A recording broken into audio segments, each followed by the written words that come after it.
الحمدللہ، آج ہم اسلامی تاریخ کے ایک نہایت اہم باب کا آغاز کر رہے ہیں، غزوات رسول صلی اللہ علیہ وسلم کی ابتدا۔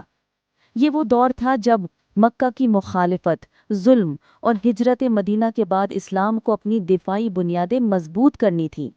آج ہم بات کریں گے غزوہ بدر کی تیاری کے بارے میں، جو اسلام کی پہلی جنگ تھی، مگر حقیقت میں ایمان اور باطل کا فیصلہ کن معرکہ تھا۔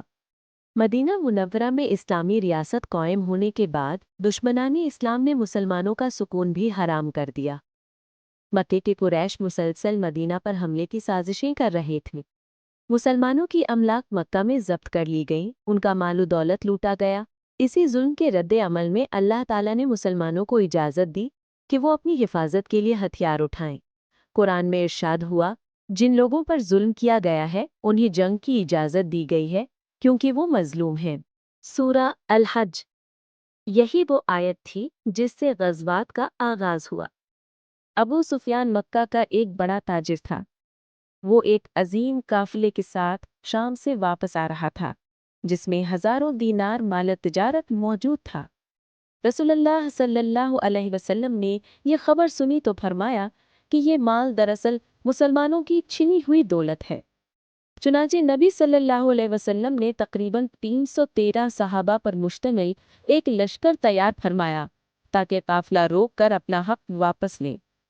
مسلمانوں کے پاس سامان جنگ بہت محدود تھا، صرف 2 گھوڑے، 70 اونٹ اور چند تلواریں، لیکن ایمان بے پناہ تھا۔ نبی صلی اللہ علیہ وسلم نے دعا کی، اے اللہ، اگر یہ گروہ ہلاک ہو گیا تو پھر زمین پر تیرا نام لینے والا کوئی نہ رہے گا۔ مدینہ سے بدر کی طرف روانگی شروع ہوئی۔ بدر ایک میدان ہے جو مدینہ سے تقریباً 80 میل کے فاصلے پر ہے۔ یہاں پانی کے چشمے اور درخت تھے، جس کی وجہ سے اسے جنگ کے لیے منتخب کیا گیا۔ ابو سفیان نے مسلمانوں کی آمد کی خبر مکہ بھیج دی۔ قریش نے فوراً 1000 سپاہیوں کا ایک لشکر تیار کیا، جن کے پاس 100 گھوڑے، 600 زرہیں اور بے شمار اونٹ تھے۔ ان کی قیادت ابو جہل کر رہا تھا۔ یہ لشکر غرور، تکبر اور انتقام کے جذبے سے بھرا ہوا بدر کی طرف روانہ ہوا۔ نبی کریم صلی اللہ علیہ وسلم نے مشورہ فرمایا۔ حضرت حباب بن منذر رضی اللہ تعالیٰ عنہ نے عرض کیا کہ پانی کے قریب ٹھکانہ لیا جائے تاکہ دشمن کو پانی تک نہ پہنچنے دیا جائے۔ یہی کیا گیا۔ نبی کریم صلی اللہ علیہ وسلم نے خیمہ لگوایا، دعا کی، رات بھر عبادت فرمائی۔ صحابہ کرام نے عہد کیا کہ وہ آخری دم تک اسلام کا پرچم بلند رکھیں گے۔ حضرت سعد بن معاذ رضی اللہ تعالیٰ عنہ نے کہا